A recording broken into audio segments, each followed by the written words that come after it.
ಯಾದಗಿರಿ ಜಿಲ್ಲೆಯ ಶಾಪುರ ತಾಲೂಕಿನ ಮನಗ್ನಾಳ ಗ್ರಾಮದಲ್ಲಿ ಪಿಎಂ ಆದರ್ಶ ಗ್ರಾಮ ಯೋಜನೆಯಡಿ ನಡೆದ ಕಾಮಗಾರಿ ಕಳಪೆಯಾಗಿದೆ ಎಂದು ಆರೋಪಿಸಿ ಕೆಆರ್ಎಸ್ ನಾಯಕ ಎಸ್ ನಿಜಲಿಂಗಪ್ಪ ಪೂಜಾರಿ ರಸ್ತೆ ಮೇಲೆ ನಿಂತ ಚರಂಡಿ ನೀರಿನಲ್ಲಿ ಕುಳಿತು ಪ್ರತಿಭಟನೆ ನಡೆಸಿದರು.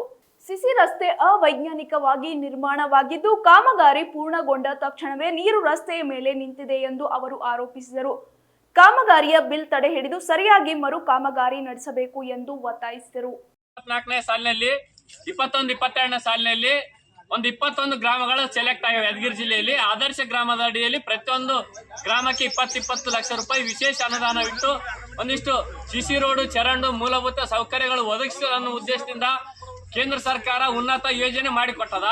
ಆದ್ರೆ ಇಲ್ಲಿ ಕೆಆರ್ಡಿಎಲ್ ಸಂಸ್ಥೆ ಕರ್ನಾಟಕ ಗ್ರಾಮೀಣ ಮೂಲಭೂತ ಸೌಕರ್ಯ ನಿಗಮ ಇವತ್ತೇನ್ ಮಾಡ್ಯದಂದ್ರೆ ಕಳಪೆ ಕಾಮಗಾರಿ ಮಾಡಿ ಅವೈಜ್ಞಾನಿಕ ಕೆಲಸ ಮಾಡಿ ಈ ರೀತಿ ಸಿಸಿ ರೋಡ್ ಹಾಕಿ 3-4 ತಿಂಗಳಾಗಿಲ್ಲ, ಇಂತ ಚರಂಡಿ ನೀರ್ ನಿಂತದ.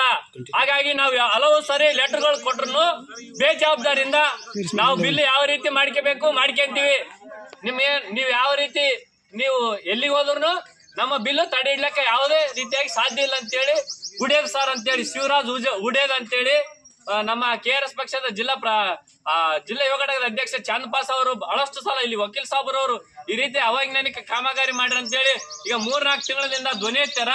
ಈ ಧ್ವನಿಗೆ ಇವತ್ತು ಹೊಸ ಡವಲಿ ಸರ್ ಅವರು ಬಂದಾರ, ವಿಸಿಟ್ ಅಂತೇಳಿ ಕರೆಸಿವಿ.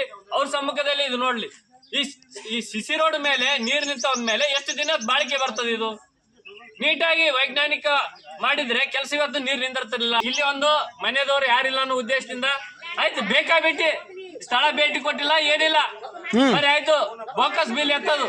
ಈ ರೀತಿ ಭ್ರಷ್ಟ ಅಧಿಕಾರಿಗಳು ಯಾದಗಿರಿ ಜಿಲ್ಲೆಯಲ್ಲಿ ಹೆಚ್ಚಾಗ್ಯಾರ. ಇವರ ವಿರುದ್ಧ ಸೂಕ್ತ ಕಾನೂನು ಕ್ರಮ ಆಗ್ಬೇಕನ್ನೋದು ಕೆಆರ್ಎಸ್ ಪಕ್ಷದ ಆಗ್ರಹ. ಇವತ್ತು ಡಬಲಿ ಸರ್ ಅವ್ರು ಬಂದಾರ, ಧನಂಜಯ್ ಸರ್ ಅಂತೇಳಿ ಡಬಲಿ ಅವರ ಮತ್ತು ಅಸಿಸ್ಟೆಂಟ್ ಜೈ ಶಿವರಾಜ್ ಉಡೇದು ಮತ್ತು ಹೊನ್ನಪ್ಪ ಜೈ ಅಂತೇಳಿ ಇಲ್ಲಿ ಕೆಲಸ ಮಾಡಿದವರು. ಇವ್ರು ಮೂವರು ಹೊಣೆಗಾರ ಆಗ್ತಾರೆ. ಇವ್ರ ಮೇಲೆ ಸೂಕ್ತ ಕಾನೂನು ಕ್ರಮ ಆಗ್ಬೇಕನ್ನೋದು ನಮ್ಮ ಆಗ್ರಹ.